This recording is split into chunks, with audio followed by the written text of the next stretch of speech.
recession or not? We're going to be joined by Art Laffer. He's Chief Investment Officer of Laffer Investments and former economic advisor to President Reagan.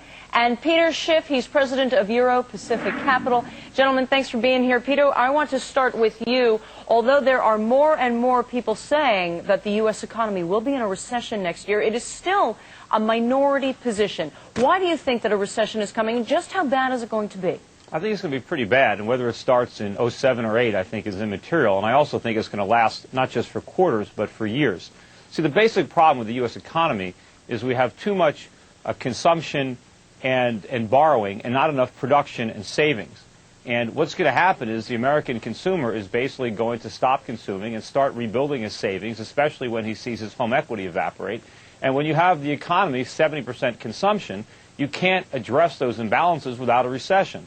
You know, rather than the recession being resisted, it should really be embraced, because the disease is all this debt-financed consumption. The cure is that we stop consuming and start saving and producing again, and that's a recession. And sometimes, you know, medicine tastes bad, but you got to swallow it. Art Laffer, you hear him? He says the consumer is going to slow down in order to rebuild the savings.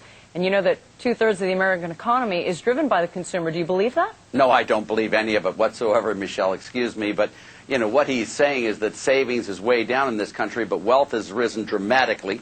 The United States economy has never been in better shape. There is no tax increase coming in the next couple of years. Monetary policy is spectacular. We have freer trade than ever before. And not only that, but there are no incomes policies things here. I think Peter's just totally off base, and I don't think it's going to be... I mean, I just don't know where he's getting his stuff. The well, one of us is well. off base, but it's definitely not me. I mean, it's not wealth that's increased in the last few years. We haven't increased our productive capacity. All that's increased is the paper values of our stocks and real estate. But that's not real wealth, no more than the NASDAQ was wealth. When you see the stock market come down and the real estate bubble burst, all that phony wealth is going to evaporate. And all that's going to be left is all the debt that we accumulated to foreigners. Peter, I'm going to take a bet with you on this one. I'll bet you a penny on this one that if you'll sign a letter saying that if you're wrong, you'll sign a letter that you were wrong to me in this, but you're just way off base. There is nothing out there that tells us we're going to have a nice slowdown, but it's not going to be a crash. Let me ask you this. I'll bet you a lot more than a penny. Big question. Will homes be worth more or less in 2007? Tom, what do you think? You're going to see prices go up about 10%. Here's why. Because you're going to come into a regular, normal market, and in regular, normal markets, that's about what kind of appreciation you get. Home prices up 10% in the coming year. Peter, what do you say?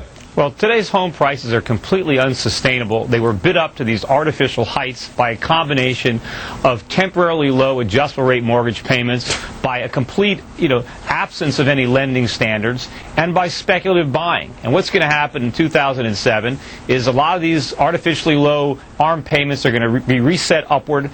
You're going to start to see both the government and the lenders reimposing lending standards and tightening up on credit. And you're going to see a lot of the speculative buyers turn into sellers. And these sky-high real estate prices are going to come crashing back down to earth.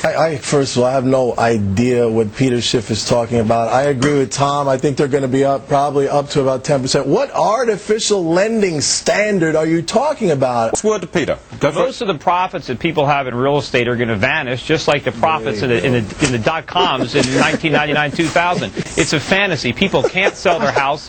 The inventories are exploding all over the country. Houses are on the market for 6 months a year. There's no bidders. The price is going to fall through the floor. You guys are deluding yourselves. We heard it loud and clear from all of our panelists. We thank you very much. Einstein, you say this could be a perfect storm for buyers. What do you mean?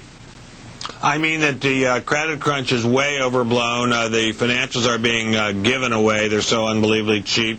Many of the resource companies have gotten really whacked and are cheap at this point. The subprime problem is a problem, but it's a tiny problem in the context of this economy. The storm is a problem, but it's a tiny problem. Meanwhile, it's as if nuclear war has struck the financials and really struck the whole market. It's a buying opportunity, especially for the financials, maybe that I've never seen before in my entire life. Trace, this is just getting started. It's not just subprime. This is a problem for the entire mortgage industry. It's not just people with bad credit that committed to mortgages they can't afford. It's not just people with bad credit who are going to see their home equity vanish. And it's not limited to mortgage credit. Americans are going to have a difficult time borrowing money to buy cars, to buy furniture, to buy appliances. Foreigners around the world have been lending us money for years. They're now finding out that we can't afford afford to repay. This is going to be an enormous credit crunch. The party is over for the United States. We cannot continue borrowing to live beyond our means and consuming foreign products. It's You must over. be a left right at a party. Huh? No, I'm pretty fun at parties. Okay. I don't know. I don't All right, just talk Stuart, about this. Stuart, Dollars down. But subprime is tiny. Subprime is a tiny blip. It's not tiny, and again, it's not just subprime. It's the entire mortgage market, right? All right, well, Tracy, you're disagreeing with simply wrong. Ben's Well, you're point- simply wrong about that. No, I'm not. You're simply wrong. To Ben's Well, point, defaults Neil, for the whole mortgage market are tiny. No, but it's good. Just give it time. Wait till all these mortgages reset. Wait till people realize. So that you're saying, okay, so you're saying it's going to long be yet to come. Charles, you were just speaking. What do you think? I think volatility is going to be here until we can look at the books of major financials, so that means until the next round of earnings, but I think the worst is over. Ben? Well, I think stocks will be a heck of a lot higher a year from now than they are now. Tracy? yeah, but we have more volatility to go, at least through September. Stuart? The big banks, the central banks, still have plenty of big guns to fire. They'll fire them when necessary. The worst is over. Peter, meanwhile, I guess razor blades are in order? The worst is yet to come. The fundamentals are not sound. They're awful. If the fundamentals were sound, we wouldn't be having these problems. All right, fair and balanced. You get to buy blue chip stocks at discount prices, but our pros say you can do that right now. It's time to get more for your money. Ben, what have you got, my friend? Well, the financials, as I keep saying, are just super bargains. I particularly like Merrill Lynch, which is an astonishingly well-run company. You know, a couple of days ago it was trading at barely more than 7 times earnings. Financials typically trade at a low P, but this is a joke. This stock is, they might as well be putting it in cereal boxes and giving it away. That's how cheap it is. Charles, what do you think of that?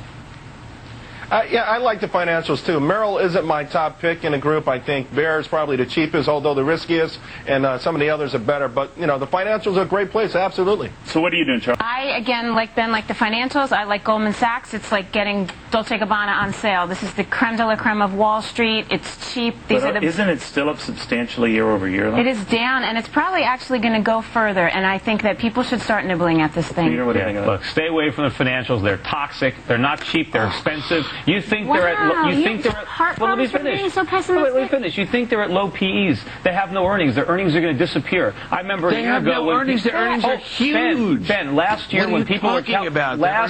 Last year when people were recommending home builders and they were talking about they're at 5 or 6 times earnings, I said those earnings are fantasy. They're not going to be here. Fantasy about that. No, I'm talking. No, there's a lot of losses coming up in the future. These financials are going to get hit, and they're going to get hit hard. Don't believe what these forecasts are for future earnings. No, it's not. They're going lower. All right, Peter, I wish we had more time with you. I know you want to continue that expose on Santa Claus. Peter, you agree with that?